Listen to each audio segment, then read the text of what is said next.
good afternoon po sa inyo lahat guys, no? Isang mapagpalang hapon sa ating lahat. Nandito na naman po tayo ulit sa may Imus Cavite para i-update o i-check yung mga bagong gawa dito sa Boising Kit Auto Works. So ito guys, nandito na nga tayo. So ayan, mukhang marami ngayon yung naka-display rito, no? So ayan, ito yung mga bumubungad sa atin. Yung isa na Wrangler o doon ginagawa pa. So malapit na pong matapos. So yun, mamaya i-check natin, sisilipin nun natin. Sabi ni Bossing, air condition yung ano na yan, automatic. Tapos mas mura siya ng konti. Bali 550 lang yun. So ito guys, yung Tikya na ano ito, na ano naman na natin yung ano, yung presyo nito nung sa una natin. Pero napakalinis, ang ganda yan ng ano guys, no? So ayan, no? Pure stainless yan, pati flooring, no? So ito pa rin, nandito pa rin yung ano, yung Wrangler. Isa namang Wrangler ito, no? So ayan, itong Wrangler na to napakaganda talaga, tsaka napakalaki yung gulong, ang taas. Ayan, bago lahat. Yung sa ilalim, yung running board naka ano na yan, no? Stainless. Yung fender nya fiberglass yata to. Ayan, no? So ito nagre-range po ito ng 650. So may bawas pa ho yan sa mga sure buyer, no? Yan. Kahapon sana mag-update tayo kaso medyo hindi tayo busy. So ayan guys, napakaganda na ito. Meron po ito doon sa loob, malapit na matapos, automatic ho yun. O yan, no? So eto guys, no, outbox, double cup din to, pang business to. TRD Racing Sport. Ito guys, oh. Yung plate number nya BAC 754. So pure stainless na rin po yan. Lahat ng body hanggang sa likuran naka steel top na rin yan, oh. Pwedeng patungan na yun ng mga ano. Ayan, maganda ho siya. Yung loob, ayan, maganda rin yung loob, no? May sound system lahat ito mga to. Maganda rin yung sa ano niya, sa ilalim niya, mga upuan, kompleto na yun, maganda na yun.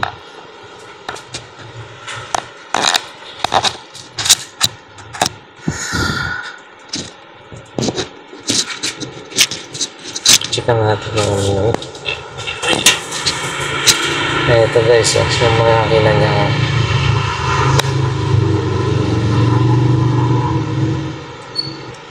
Tapos ito, Robicon, kulay green. Stainless na rin yung harapan niya, oh. Malaki rin yung ano niya, yung gulong, mataas. So ito, air condition na to sigurado. Ito yan, oh. Ang ganda, oh. Bukas pa siya. Ayun, steel top na rin. Ayan, Recaro set nga pala to. Yan yung ano. Ito, oh.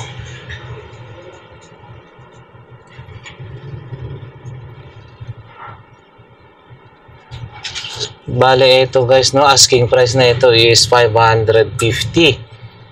Yan, 550.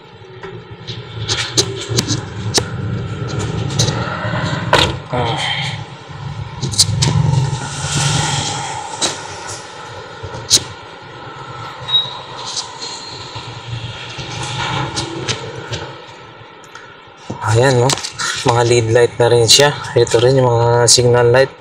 Pabigat nga lang ito iangat.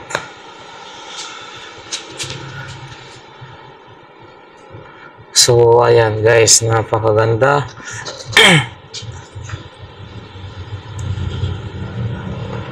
Asking price na ito 550. So may tawad pa naman sa mga sure buyer. Pumunta lang ho kayo rito. Ayan. Ito pa ulit, isa ring Wrangler. So yan guys, no, yun yung plate number, Wrangler din to. pula. Bali ano lang yung ano niya, luna. Yung sa taas. Pero ano to do? Tapos yan yung loob.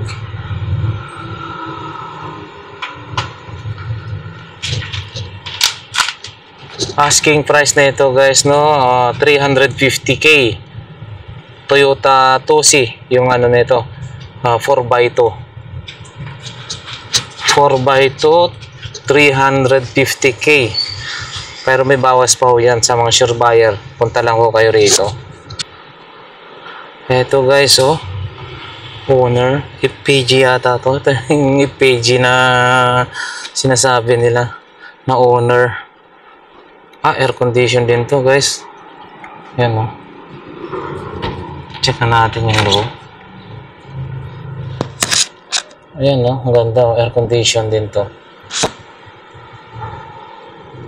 Manual transmission lang siya.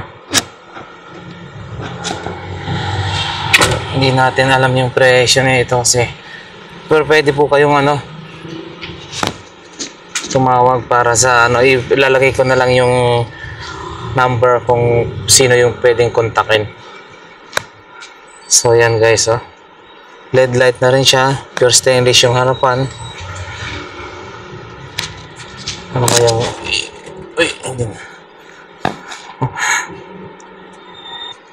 ito guys, meron dito bagong bago, oh. Pure stainless, Tamiya yata itong tawag nito. Maliit, maan lang siya, lowered na lowered. Ayan, oh. Nakatakip pa kasi, bagong bago guys, oh. Ayan, manual transmission din siya, pure stainless din yung ano nyo. Ito, oh, Tamiya nga ito. Ang cute, no? Napaka lowered nga lang siya.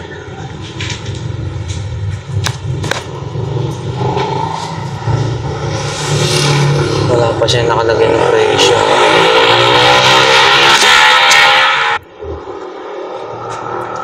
Ito guys, no, Racing Development TRD. Isa pa rin to na owner. Double cab na ba to? Hindi pa double cab. Pero mo yan, ah.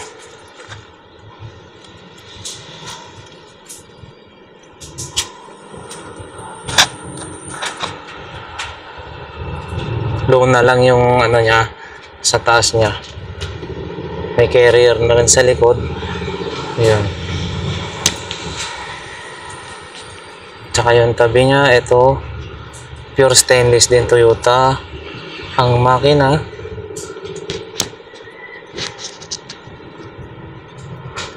.3AU to guys, no? 3AU. Ito yung ano nyo, makina nyo.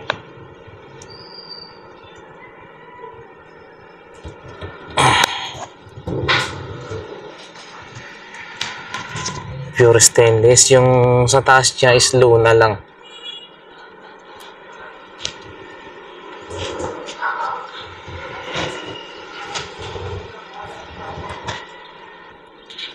Ito guys, oh, malaki siya talaga ito.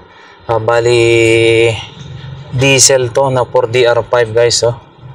Diesel 4DR5, pure stainless yung harapan, bumper. Ang laki rin ng ano, ng gulong. So yan, steel top na rin siya, no, yung sa taas.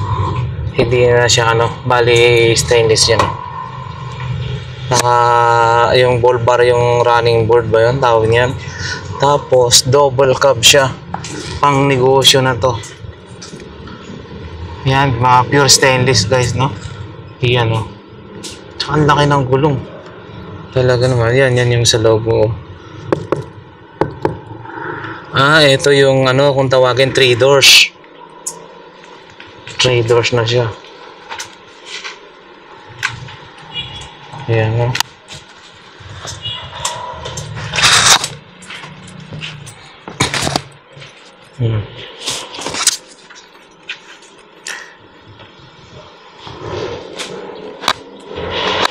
Off-road. Yan, diesel guys, no, 4DR5. Grabe, no? Pangkargaan na to. Hanggang sa taas, ang dami mong maikakarga. Dito rin, no? Siyempre, kung negosyante ka, ito.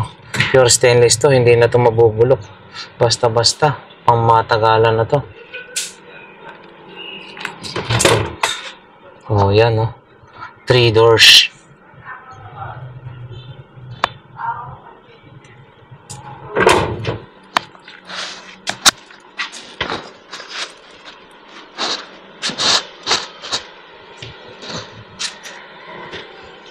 At saka ito pa guys, no? Isa ulit na ano, stainless ulit.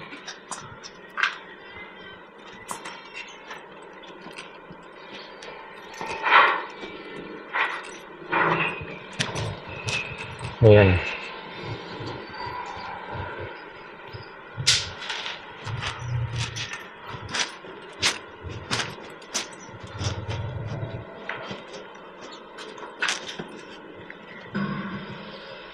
Kasi ito pala yung makina na ito na yung ano 40R5 na diesel.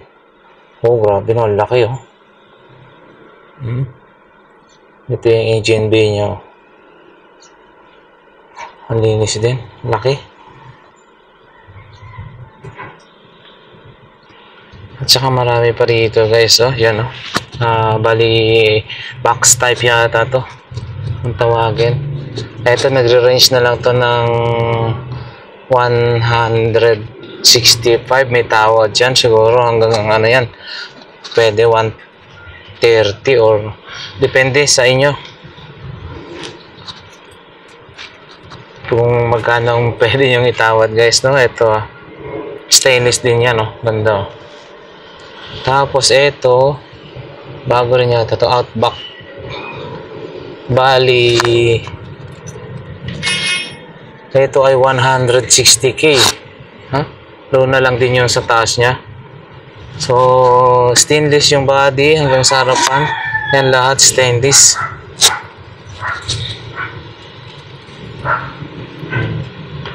Ito rin 240. Ayun, Island Fire. Bali Isuzu C190 guys yung makina nya. So low na lang din yung sa taas nya. Pero may carrier na yan, no? Tapos mahaba siya. Lahat naman ito ay mayroong sound system, no? So ayan.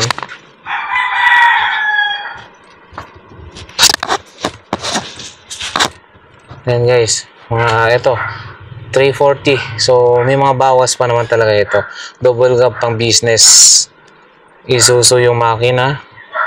Ayan o, sa harapan. Kagaya rin yun. Isuzu rin yung makina. C240. Steel top na rin. Yung sa taas. May carrier. Kagaya rin nito guys. Yun din sa kabila o. So, ito mga pwede na pang business talaga. Ayun. Nasa likod mas mahaba. Yung ano niya sa likod. Pwedeng kargahan. Iyan oh.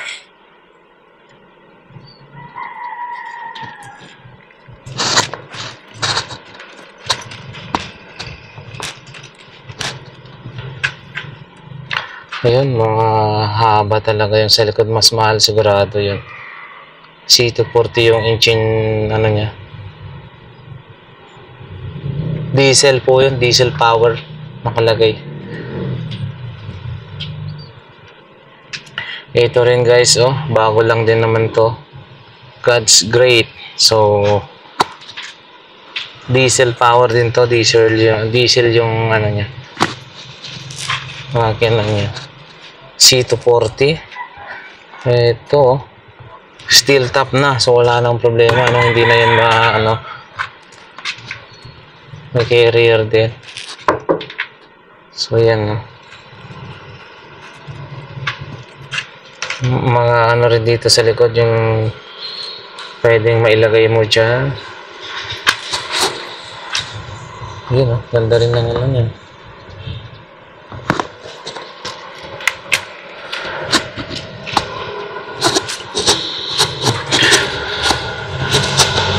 At saka marami pa ano, Sa mga nagbabalak dyan guys, pang negosyo, pang service, no, pumunta lang ho kayo rito sa Imos, no.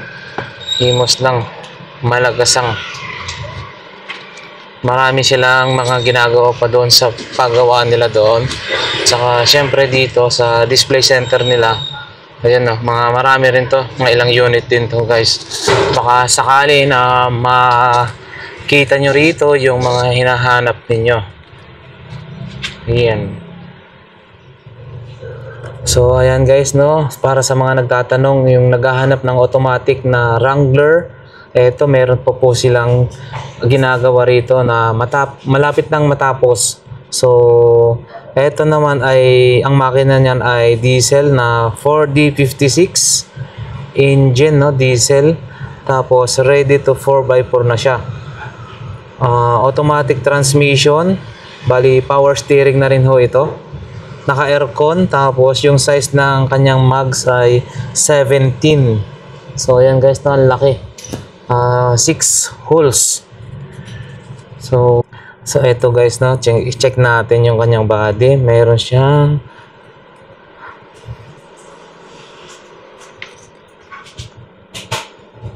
so ayan guys, no, napakaganda. Pag natapos ito, yan, ang laki ng ano, gulong. So hindi pa talaga totally tapos ito, pero malapit na matapos. So guys, ito pala yung ano, yung engine bay, no. Bagong change oil na daw po ito, naka-turbo. So ayan guys, no, bagong palit na rin yung timing belt, naka-turbo, naka-power steering, saka 4D56 yung kanyang makina, diesel. Ayan, no, napakalinis, no.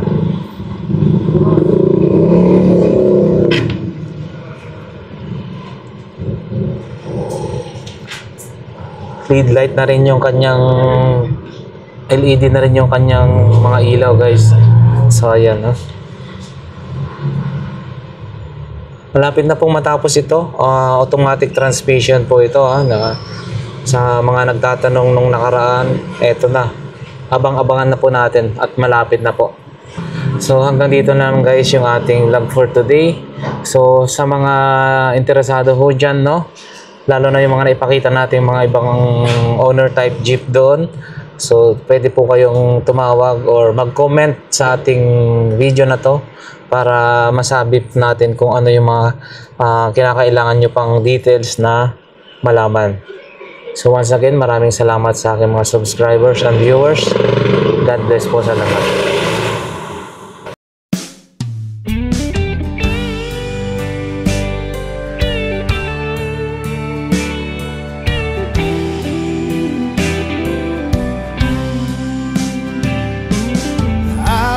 If I'm strong enough, I've never been the kind to give it up, but this time I don't know which way to go. Somewhere I've already been. Am I really going back again this time?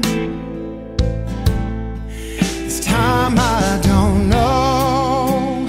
I don't know.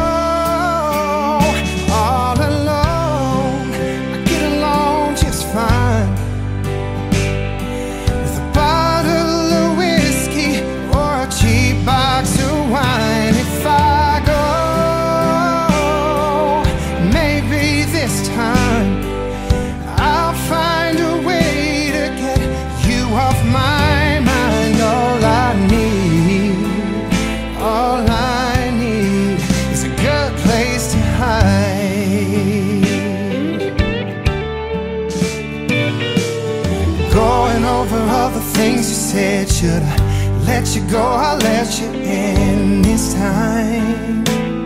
I don't know which way to go, round and round and round again. Are we something that just needs to end this time?